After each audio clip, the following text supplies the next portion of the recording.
Hello and welcome to the CIPS Queensland podcast, where we interview Queensland professionals to get an insight to their careers, their highs, their lows, their wisdom and their advice. So let's check out today's podcast guest. This week's podcast guest is Stephanie Duncan, who is currently the General Manager at Stanwell here in Brisbane, Queensland. This woman is a superstar. She's been a single mom over the last 9 years in her careers. And she is an absolute power tool gardening fanatic. So she loves her DIY project. She talks about that a little bit as well. She started her career in computer game salesperson and doing beta testing, to then working with one large infrastructure on warships, tunnels, power stations, everything like that. And she's changed her profession 4 times, from finance to project management and now into our wonderful procurement industry. This woman is so down to earth. You will love every little bit of this podcast as she opens up about her own experience, her career within procurement, and also exploring the self-doubt that she had throughout her career and how she's managed it as well. So she's truly inspiring. You'll be able to connect with every word that she says, and I hope that you enjoyed today's podcast, which is hosted by Sean, one of our CIPS Queensland Committee members. Let's get straight into it. I'll get kicked off. So obviously, Steph, you and I have been lucky enough to know each other for quite a long time now, and I've been lucky enough, obviously, to follow a lot of your procurement career as well. And obviously, a big driver for us sharing these podcasts with the procurement community, so that people can get a real feel for how people's careers have developed, how their background has shaped the person that they've come and become. And obviously, it's quite pertinent that we're doing this with you today, the day after International Women's Day, as a real genuine leader in the field of procurement. So I know a lot of your passions outside of work include DIY projects, power tools, and renovating your house. If you're not renovating something, you're usually not that happy. So I've been privy to a lot of that over the years. And obviously your passion for sort of large infrastructure as well. So we'll get into that when we sort of really start to understand your procurement career and how that's developed. But typically, obviously, we speak to a lot of people in procurement, and it's rare that people seem to choose the path of procurement. Most seem to fall into it. So is that the same case for you, Steph? Did you fall into it? And if you did, how did that happen?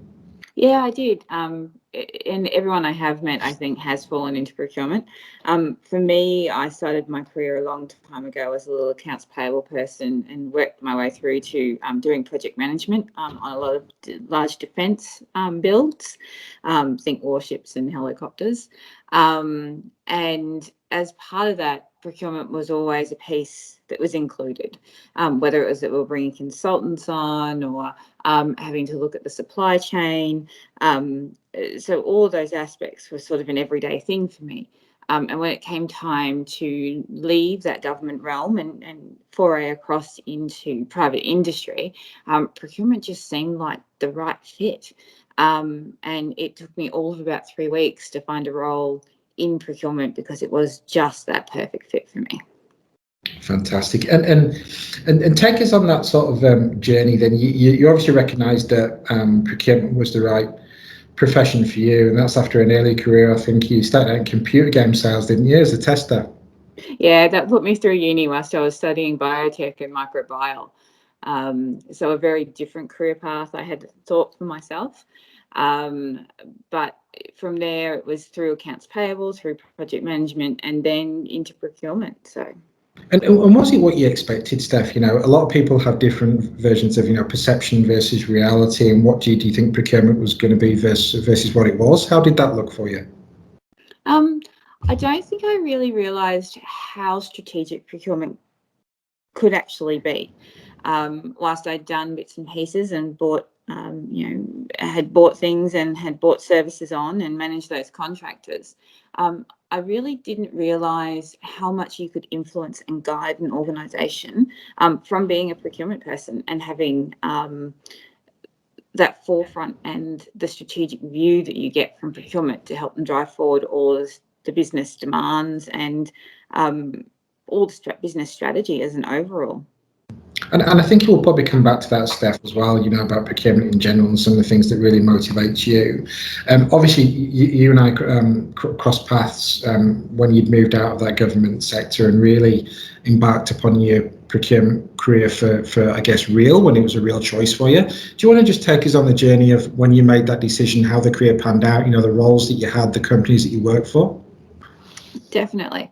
So to start with, I started working with TEAS, and when I started at TEAS, I started as a category manager, and I was looking after PPE,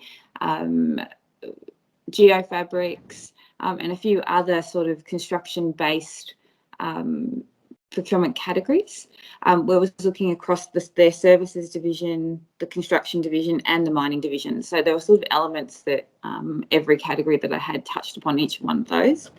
From there, we expanded our team. So we went from a little team of about 10 to a team of 75 overall.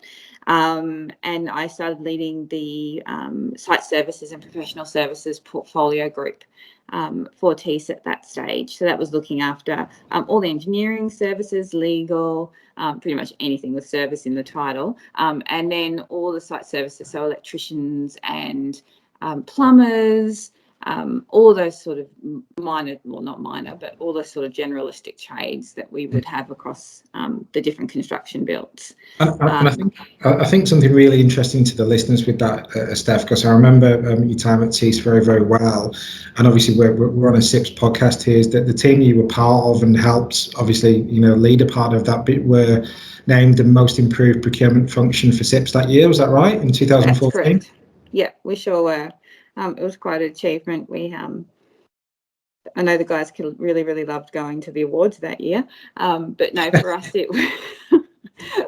it was I guess that celebration. It was really important for us to have that celebrated, and the awards were a great way to be able to have that done. Fantastic, and obviously some good successes there, and I think most people in the industry will know that obviously the parent company to TEAS actually restructured that whole business, which quite sadly saw that team and procurement I guess environment pulled apart, moved to different parts of the business. So do you want to tell us a bit about that time for you and then that transition of what was going to be next? Yeah, it was a very tumultuous time actually. We went from when I put the portfolio services group up, we made $23 million worth of savings in our first 6 months. So we were full go, and everyone was full tilt. Long hours, but it was all because we had a passion for what we were doing and we could see the results that we were getting. And when we were bought out, we were told we weren't allowed to start any new projects, and we had to sit for 6 months whilst we waited for that restructure to all take place and for the redundancies to happen and for them to decide what our future was going to be. So going from, a high-paced, high-functioning team where we were knocking procurement out of the park and constantly on the go, to wrapping up the loose ends on the procurement projects we'd just done and almost twiddling our thumbs waiting for our future to be decided, was really, really difficult. It taught me that I really need to be on the go when I'm doing procurement. I've got to be busy. When I'm not busy, I don't do well at all. For us as a group, probably we lost 80% of the group through that process, and it was like we mourned. And unfortunately, during that time period, we also lost one of our fellow staff members to suicide as well. So it was very, very difficult. Yeah. From there, I was lucky enough to do a little bit of contracting with Queensland Health. The procurement market was quite low at that time. It was when a lot of businesses were actually cutting their procurement units back, and procurement had probably taken a little bit of a hit in the way that it was viewed overall. So contracting was sort of the only way to go at that stage, but I'm glad I did because it gave me a different insight into the world of procurement. And then from there, I was lucky enough to move across to Transurban, which is where my procurement career started to take back off again. Yeah, absolutely. And I know you had some great successes in procurement. And I also know that you're really, really proud of the general manager's role that you've secured now, because, it's a real opportunity. And I know you're very well thought of there. Can you tell me a bit about that process and in yourself, I guess, readying yourself for that next step and moving into that real senior leadership role in procurement? Yeah, sure, Sean. I had to battle a few demons of self-doubt when it came to actually applying for the role. I think we're always our own worst critics. I knew that I was good at what I did. I knew I was good at procurement as a whole. I knew that everything that I'd achieved, whilst I was at Transurban procurement-wise, and how I was considered in the business, all pointed to the fact that I was ready for that next leap. But it was about having that leap of faith in yourself. And if any of the listeners out there are having that battle, all I can say is put the application in, because the worst that anyone can say is no. And what the best thing you can get from putting an application in is that you understand where your growth journey might have to go. And that's why I put my application in for the current position, my GM position, is I thought, well, if I'm not ready for it yet, I won't get it. But I will find out what I need to do to be ready for that next jump. Fantastic. And you touched on it earlier on, Steph, around, what you love about procurement. You talked about the influence and the guidance and the way that procurement can impact upon a business. Tell me a little bit around what you do love in procurement, and is it beyond that influence and guidance? Is it that broader picture for you? What is that? It has to be the fact that procurement is one of the few functions in a business that you get to touch on all aspects of the organisation. So you do get to see that big picture. Very few units in an organisation ever get to do that. They're very stovepipe and they work along doing what they do every day. Whereas procurement actually gives you that ability to actually understand the inner workings of an organisation and work out what drives it, and be able to take that step back and work out how to get it to go where it wants to go. Yeah, absolutely. And I think people that love procurement, you probably correct me if I'm wrong, is if you love it, you're a success in it. And I think that, the time that I've spent with you, Steph, over the years, that passion for what you do has really come out.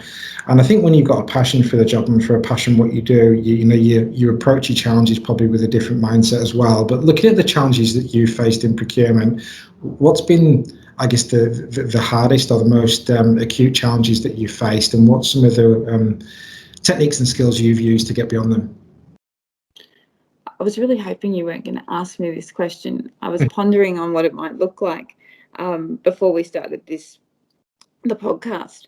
For me, I actually relish challenges when they come along, so I don't see any of them as a negative experience. For me, every single one is a growth experience.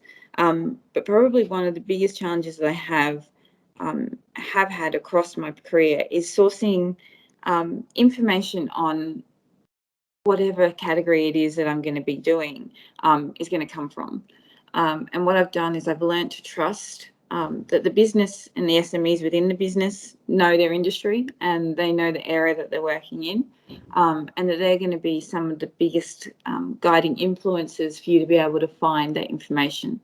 But also to make sure that you're part of organisations like CIPS, and to make sure you do the networking. I probably didn't do that early in my career because I was a single mum with 2 kids.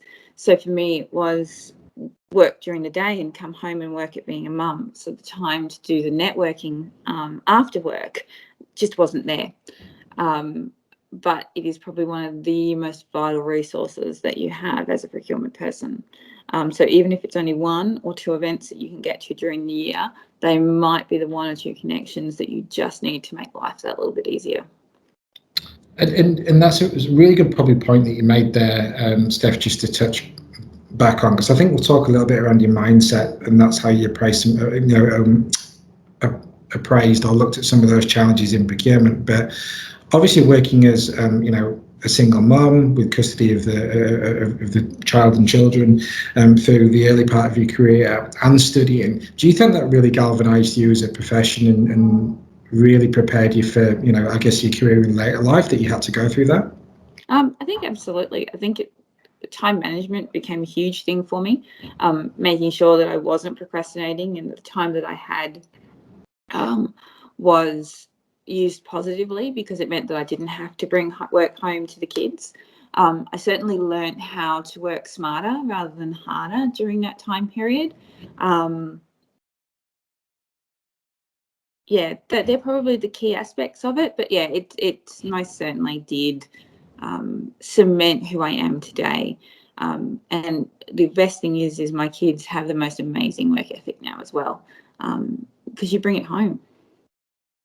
Yeah, absolutely. And I think what's resonating from the conversation so far, Steph, is that organisational strength that you've got, using your time properly, that general personality that you've got. You approach challenges with gusto, and you're ready for those challenges because you enjoy them, and that probably gives you the energy and the drive to actually deliver upon them.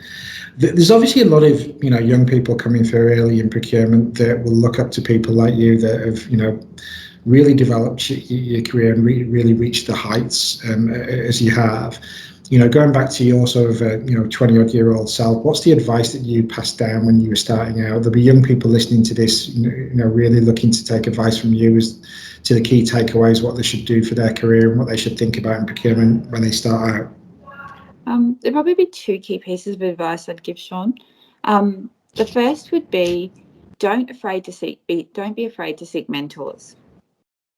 For me, I've had some amazing mentors through my career. Some of them have been my direct managers, but sometimes they've been people who I've looked up to, who aren't in my direct chain or aren't even necessarily in the organisation that I'm in. And even if it's just that you have 2 or 3 coffees with them, the insights that you can gain from them can completely change your career and your outlook on how you approach things. I've got different mentors that I call on for different things in my career now, and each provide me, I guess, different types of guidance. The other thing that I would also say is make sure that you find that one person, not necessarily a mentor, it could be a peer, who you can bounce things off. It's really difficult sometimes when you're working on a category or you're looking for a new category strategy, when you're trapped in your own head working it all through. Sometimes you've just got to grab that person and go into a room with a whiteboard and whiteboard it all out and get it all out of your head, and it'll make sense, or they'll challenge you and play devil's advocate for you. And for me, I've come up with some amazing strategies because other people have said, or the people who I've used as my bounce person, as I call them, have just made an odd comment whilst we've been doing it. And it steers me in a completely different direction, and exactly where I needed to be. But I wouldn't have got there if I hadn't have had that person. And I think that ties back into earlier on, Steph saying, talking about mentors and talking about networking, because in your early career, you're probably a little bit more reliant on the people around you just due to time. But if people are looking at the market at the moment and wanting to come to events, such as CIPS, and looking at getting their own mentors, it just gives them those extra bounce points, doesn't it, that you're talking about? It widens the network and gives them more collateral to draw from. Most definitely. Obviously, procurement's going to change as we move beyond, a pretty tough year with COVID and everything else that's been going on, and it's been evolving for a while. And I've certainly seen numerous changes in procurement since I've been living here as well. What procurement trends do you think people need to be aware of? What's the upcoming, I guess, big ticket items of procurement? What's going on in this market in the next coming years, in your opinion? Look, I could talk to things like Bitcoin and online auctioning, but I think what we're going to see, one of the biggest trends that we're going to see is focusing more on the other value that procurement can deliver to an organisation. So at the moment, for the last 10 years, we've been so driven on savings, and organisations have been squeezing categories for as much as they can get. We all know that our suppliers have got to make a margin, otherwise we're not going to get a quality product, or we might lose them midway through whatever it is that they're delivering for us. So we can't continue to do that squeeze because you can't have something for nothing. So it's more about focusing on the SRM, supplier relationship management, and what other value we as procurement can deliver to the organisation beyond just sourcing. And what about the impacts of technology and things such as artificial intelligence? Do you think that's going to continue to impact us as an industry? Definitely. We're exploring how bots can help us at the moment in just the general everyday sourcing that the business looks for help for, but we're not necessarily resourced to be able to provide, as well as looking after the big stuff. I think the more and more that AI develops, the more that we'll be able to incorporate it across what we do within procurement. And do you think that there'll always be a place for that true deep-seated category management understanding, the person-to-person contact, the negotiation, the driving a deal? Is that always going to be there? I think it is. I think there are nuances that the AI can't necessarily pick up on. Well, at this stage, they can't. When you are in the middle of a negotiation or you are dealing with stakeholders within a business, first of all, understanding exactly what your stakeholders want and what's really driving them is key. And we all know that most of our stakeholders sometimes don't know what they really want. They think they do, but until you actually get in there and you start to drill down, you find that there's a whole nother agenda that they weren't even aware of that they really wanted. And I also think when it comes to negotiating, there are just those fine nuances in the room. We could just have online bidding if you, across categories, if we weren't going to negotiate, but you're still not going to extract all those extra value elements that come through that negotiation process, whether it be, early deliveries or additional information access. You still have to have all of those negotiation points. Yeah, I couldn't agree more. And I think from what I'm seeing as a humble recruiter in the industry is a real sort of dual team of technology and AI and bots as one team, and then the depth of category management and leadership still coming through. Steph, the career's been successful already, and you've got a long way to go. I'm sure you've got a lot still to do in your career. Tough questions these, because it's hard picking certain things out and specifics, but thinking back so far, putting your rose tinted glasses on, what's a highlight for you? What's really stood out? And I guess, what are you proud of in your procurement career so far? There isn't one moment.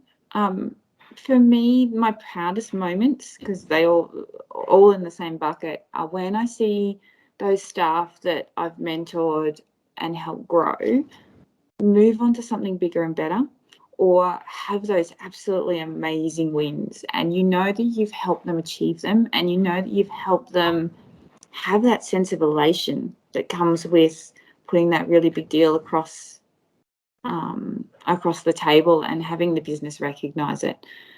So for me, it's all about the people and how I influence them.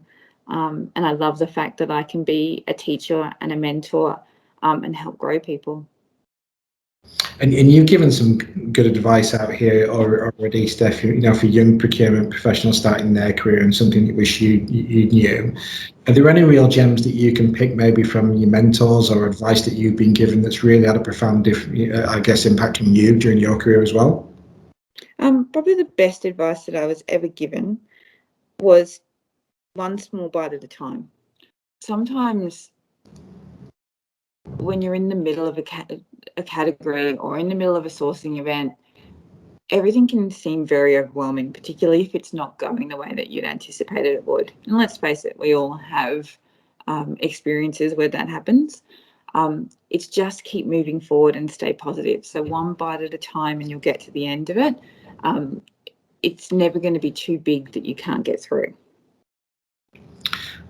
I'm going to jump really far back into the podcast now, Steph, because we talked about falling into procurement. And people do fall into procurement. It's the majority of how people end up there. But If you could encourage somebody to get into procurement as a business, if you could sell that to, you know, a graduate or somebody coming through in earlier careers, how do you sell that to them? How do you encourage somebody to choose procurement as their career? Oh, that's a tough one, Sean. I would probably talk up the fact that you spend other people's money for a start. So if you love to shop, it's a really great way to start. No, seriously though,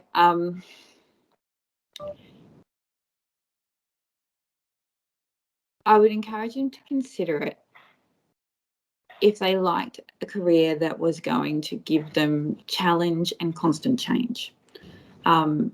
Because procurement gives you exactly that. No one thing is ever the same as it was the last time that you did it. The market's constantly changing. Businesses are constantly changing. So if you want a career that's going to keep you on their toes, then procurement would have to be a must, and that would be my selling point to them, I think. Fantastic. Well, it's been great to speak to you today, Steph. I think you know, you've had a great career, as I said so far, and you know, I only hear good things about you, and I've enjoyed spending time with you over the years. I'm sure, you know, our relationship will continue. But I think on behalf of everybody from CIPS and everybody that will listen to this podcast, and we just all want to say a big thank you for your time today. Thank you very much, Sean, and thanks for giving me the opportunity. Pleasure.